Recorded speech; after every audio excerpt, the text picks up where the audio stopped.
সংশোধনীৰ কাৰণে ছাত্ৰ ছাত্ৰী আন্দোলন কৰিছিল তেতিয়া ৰাহুল গান্ধী ডাঙৰীয়াই তাত গৈ নিজে জঁপিয়াই পৰিছিল আনকি লজ্জাজনকভাৱে প্ৰধানমন্ত্ৰীৰ আৱাসৰ সন্মুখত ৰাতি ধৰ্ণাত বহিছিল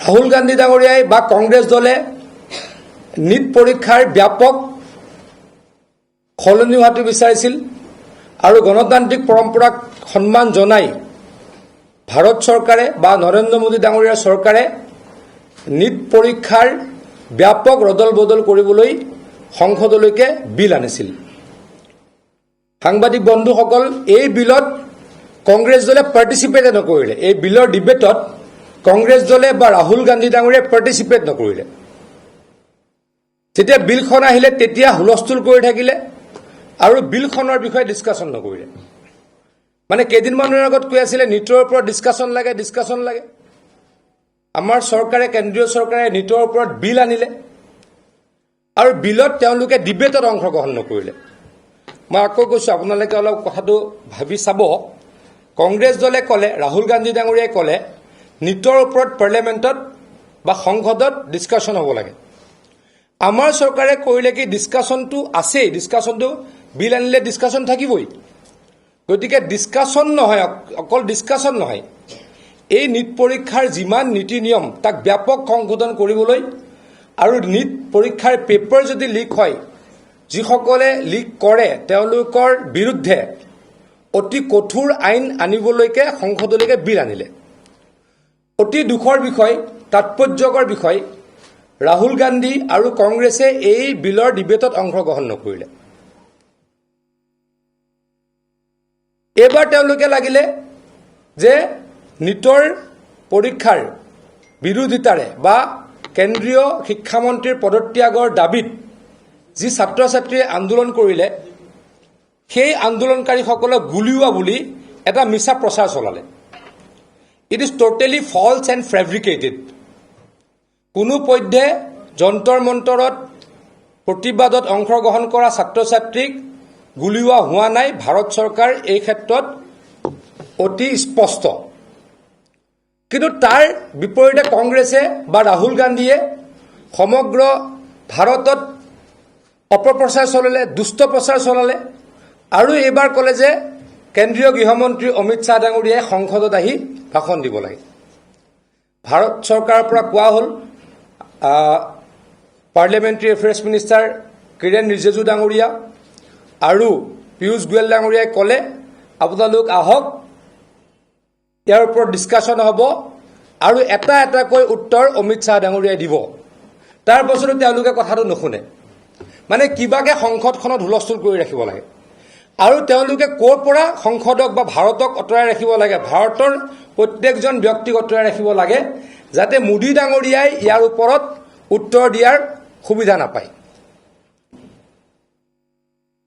যাতে অমিত শ্বাহ ডাঙৰীয়াই উত্তৰ দিয়াৰ সুবিধা নাপায় মই আকৌ কৈছো নিট পৰীক্ষাৰ সলসলনিৰ কাৰণে বা নিটৰ ওপৰত ডিসকাশন তেওঁলোকে বিচাৰিছিল ভাৰত চৰকাৰে অকল ডিসকাশনে নহয় নিটৰ পৰীক্ষাৰ ব্যাপক সংশোধনৰ কাৰণে বিল আনিলে সেই বিলৰ ডিবেটত তেওঁলোকে অংশগ্ৰহণ নকৰিলে তাৰ পাছত কুচি কৰে এবাৰ ক'লে যে অমিত শ্বাহ ডাঙৰীয়া আহিব লাগিব সংসদত ভাষণ দিবলৈ যে তাতে ছাত্ৰ ছাত্ৰী গুলিওৱা হৈছে চৰকাৰৰ ফালৰ পৰা স্পষ্টকৈ কোৱা হ'ল এজনো ব্যক্তিক গুলিওৱা হোৱা নাই আৰু কোনো গুলি খোৱা ব্যক্তিৰ ওলোৱাও নাই ভিডিঅ'ত ওলোৱা নাই বা ফটোত ওলোৱা নাই ভিডিঅ'ত বা ফটোত কোনো গুলি খোৱা ব্যক্তি ওলোৱা নাই এই কথাটো সম্পূৰ্ণ মিছা আৰু এইটো এটা দুষ্ট প্ৰচাৰ কিন্তু তাৰ পাছতো কেন্দ্ৰীয় চৰকাৰৰ ফালৰ পৰা কোৱা হ'ল অমিত শ্বাহ ডাঙৰীয়াই ভাষণ দিব বা ইয়াৰ উত্তৰ এটা এটাকৈ দিব কংগ্ৰেছে এই প্ৰত্যাহ্বান গ্ৰহণ কৰিব পৰা নাই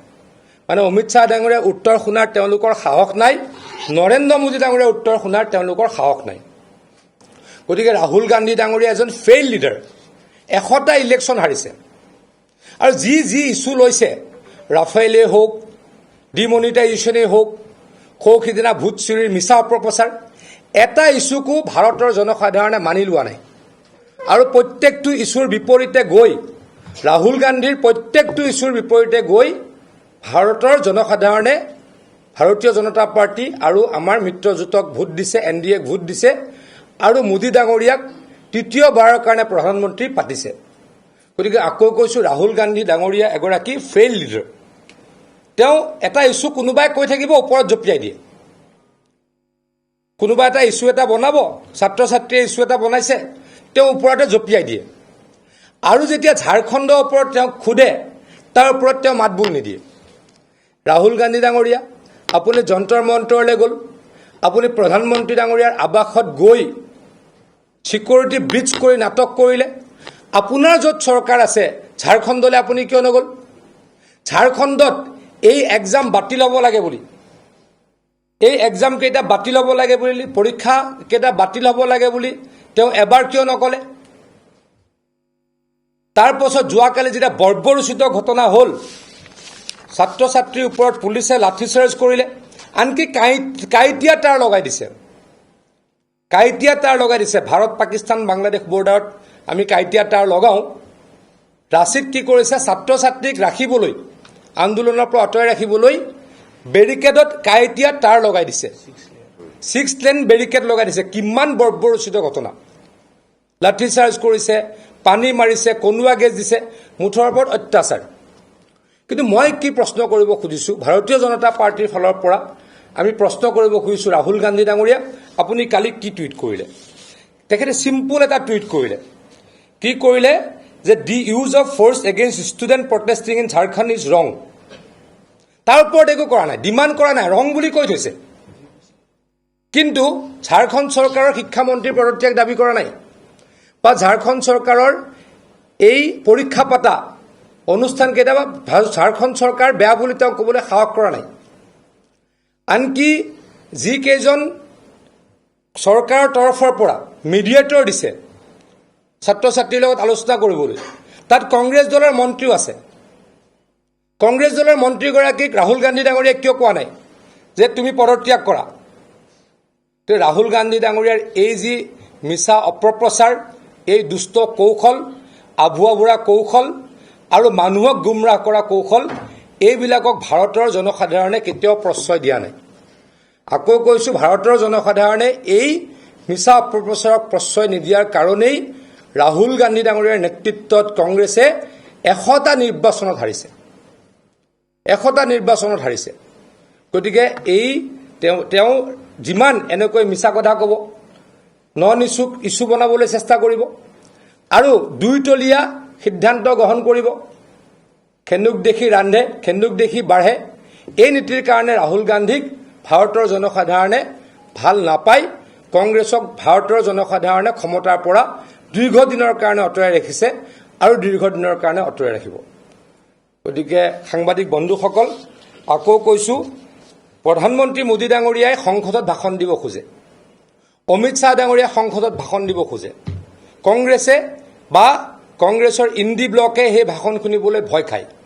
গতিকে সংসদখন উত্তাল পৰিৱেশ সৃষ্টি কৰি বাধা দিবলৈকে তেওঁলোকে কূটকৌশল ৰচনা কৰে। আকৌ কৈছোঁ, তেওঁলোকৰ য'ত চৰকাৰ আছে তাত পেপাৰ লিক হ'লে তেওঁলোক মনে মনে থাকে, বেলেগ জেগাত পেপাৰ লিক হ'লে তেওঁলোকে হুলস্থুল কৰে। আজি আপোনালোকক মই জনাবলৈ পাই সুখী হৈছোঁ, হয় নীট পৰীক্ষাৰ পেপাৰ লিক হ'ল, কিন্তু আকৌ নীট পৰীক্ষা পাতা হ'ল। দ্বিতীয়বাৰৰ কাৰণে যেতিয়া নীট পৰীক্ষা পাতিলে ক'তো এখন পেপাৰ লিক নহ'ল। গতিকে এয়া আৰম্ভণি, আৰু বহুত কিবা কিবি হ'বলৈকে গৈ আছে। গতিকে নীট পৰীক্ষাত অনাগত দিনত বা অন্য পৰীক্ষাবিলাকতো অনাগত দিনত কোনো ধৰণৰ পেপাৰ লিক নৰেন্দ্ৰ মোদী ডাঙৰীয়াৰ শাসনত হ'ব নোৱাৰে। তাৰ কাৰণে আমাৰ চৰকাৰ অতি কঠোৰ। কিন্তু মই আকৌ কৈছোঁ যে খেন্দুক দেখি ৰান্ধে, খেন্দুক দেখি বান্ধে। ৰাহুল গান্ধীৰ কংগ্ৰেছৰ এই যি দৃষ্টিভংগী, সেই দৃষ্টিভংগীক গৰিহণা দিছোঁ। এই দৃষ্টিভংগীয়ে ভাৰতৰ জনসাধাৰণক কেতিয়াও বিপথে পৰিচালিত কৰিব নোৱাৰে। বিপথে পৰিচালিত কৰাৰ কাৰণে অপপ্ৰচাৰ কৰিব পাৰে, কিন্তু ৰাইজক আভুৱা ভাৰিব নোৱাৰে। মই আকৌ কৈছোঁ, ৰাহুল গান্ধীৰ এই দুষ্ট কৌশল, ৰাহুল গান্ধীৰ এই অপপ্ৰচাৰ, ইয়াক আমি তীব্ৰ ভাষাৰে গৰিহণা দিছোঁ। আৰু যদি সাহস আছে, আৰু যদি ৰাহুল গান্ধীৰ সাহস আছে, কংগ্ৰেছৰ যদি সাহস আছে, ঝাৰখণ্ড চৰকাৰৰ বিৰুদ্ধে তেওঁলোকে মাত মাতক আৰু ঝাৰখণ্ড চৰকাৰৰ পৰা তেওঁলোকৰ মন্ত্ৰী বিধায়কৰ সমৰ্থন আঁতৰাই লৈ আহক আৰু ছাত্ৰ ছাত্ৰীসকলক দিল্লীত যেনেকৈ ছাত্ৰ ছাত্ৰীসকলৰ সমৰ্থনত গৈছিল এই ৰাঁচীটো বা ঝাৰখণ্ডতো ছাত্ৰ ছাত্ৰীৰ সমৰ্থনত ৰাহুল গান্ধী ওলাই আহক তাৰ কাৰণে মই প্ৰত্যাহ্বান জনাইছোঁ ধন্যবাদ